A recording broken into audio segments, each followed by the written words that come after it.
Today I'm gonna show you every way of making plant-based milk, from legumes and beans, rice and grains, fruit and nuts, plus a secret method of making oat milk non-slimy, hemp milk thicker, and an experiment with flaxseed. I will then deliver the milk to neighbors and a group of volunteers from my Instagram channel, to give a blind scores on taste and texture for 3 milks each on a scale of 1 to 10. I'll also join in the scoring to see how my preferences compare with the communities and find out which one is the best plant-based milk. Let's start with our first group, the ones that requires a good soak. This includes green and yellow peas, mung and soybeans, sesame and sunflower seeds, tiger and pistachio nuts. Soaking them overnight with a bit of homemade apple cider vinegar that does wonders, activating them and reducing anti-nutrients and enzyme inhibitors. Here's the link for my homemade apple cider vinegar made using only scraps, for you to come back later, and for now, if you're enjoying what you sing, give me a like and subscribe to the channel. Also, don't forget to stay till the end where I will reveal the secrets to get rid of sliminess in oat and flax milk, and the unique method for gorgeous hemp milk. Back to the recipe. After soaking, rinse them thoroughly, scrubbing soybeans between our hands to remove the peel.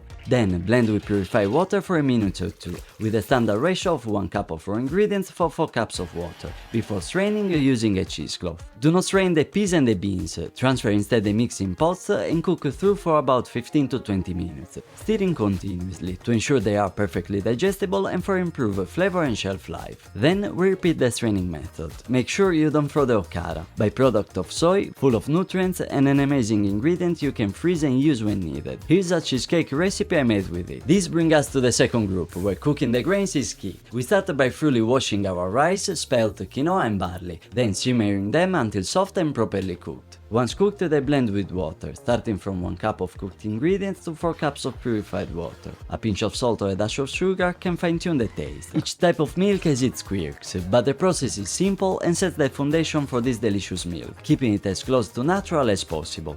Our third group is all about nuts, and I can say a universal nut recipe is also applied following the same ratio. Almond, macadamia, hazelnut, walnut, cashews, but also coconut, blended directly with 4 cups of water each and bringing out their inherent creaminess and flavor. The process is straightforward: blend and strain. Each nut offers a unique taste and texture, showcasing the versatility of nut-based milk. Some will leave you with more pulp than others as leftover. You can freeze it and we'll come back to it in another video. Now, hemp milk, honestly one of my favorites, is often missing a bit of body if you take it from the supermarket shelves. So a quick trick you can apply is adding some raw chia seeds to it. It won't turn into a pudding, I promise. Now, onto the secrets of our loved oat milk and the new entry flaxseed milk. There is of course various techniques to get rid of sliminess from oat, which includes not over squeezing in a straining process or pulse shortly in the blender. But here's a true game changer: we're introducing enzymes. Enzymes break down the starches in oat, which are responsible for the slimy texture. By pre-digesting the starch, the milk remains smooth. This approach not only improves texture, but keeps the process natural, avoiding the need for stabilizers or gums, sticking to our goal of simple to ingredients recipe, now 3, I know. Same process goes for the flax. If you like these recipes written, I made a little guide with what we just saw, read in the description for a little money that will help supporting the channel. It's time for the blind taste test. Our volunteers, including myself, will score them based on taste and texture. Each milk is assigned to a number, keeping them anonymous, ready for the delivery. Let's go!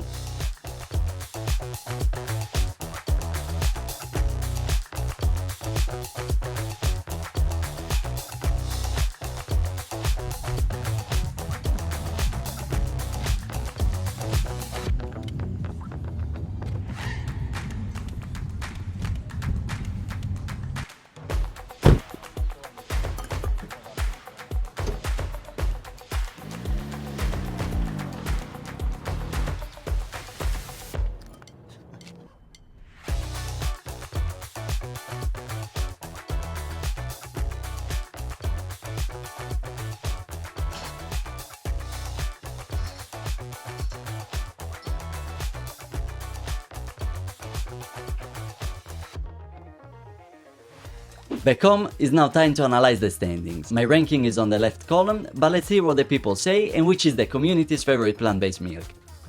Starting from our group 1, hazelnut took the lead with a stellar score of 37, showing they are favorites already. Quinoa, on the lighter side, managed at 23 points. Sesame, despite its potential, was noted as beater, only securing 21 points. It's fascinating to see how taste profiles vary. Group 2, coconut milk, undeniably delicious, also scored 37, tying with hazelnut for the top flavor. Pistachio wasn't far behind at 25, while flax struggled at 20. Moving on, group 3, cashew, rice, and yellow peas presented a mixed bag. Cashews, a personal favorite of mine, scored only 30, closely followed with rice at 27. Yellow peas, with their starchy notes, was one of my less favorites, aligning with the observations of the group. Almond, sunflower and green peas for group 4 faced a tough crowd. Almond, which I really loved, scored surprisingly low at 25, tied with the green peas, and the sunflower seeds also didn't meet the mark. Group 5 had oat, walnut and mung, and here's where things get interesting. Oat milk, despite the challenges, did well at 32 points, proving that our sliminess solutions worked wonders. Walnut and mung followed, with room for growth in both flavor and texture. Macadamia, soy and barley in group 6 had macadamia with its unique texture and soy a classic choice, scoring closely at 27 and 25. Barley, however, found less favor, reminding us of the diverse tastes among our panel. And finally, hemp,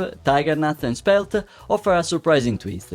While not everyone was a fan of hemp's flavor, the overall scores were very competitive. So this brings all together to the final standings, from barley at the bottom to the top, revealing a fascinating insight, with hazelnut, coconut and tiger nut leading the pack and winning the competition. But if I had to choose only one winner, I would go with the hazelnut. This shows us how personal preference plays significant roles in determining the best plant-based milk, and having 5 non-vegan households was a bold choice, but I'm grateful to everyone who participated in the taste test and to you for joining us on this exploration. Each milk brought something unique to the table. Whether you're a fan of the creamy, the nutty, the uniques, there is something for everyone. Find more inspiration on how to use these milks with these videos, and I'll see you next time. Till then, peace.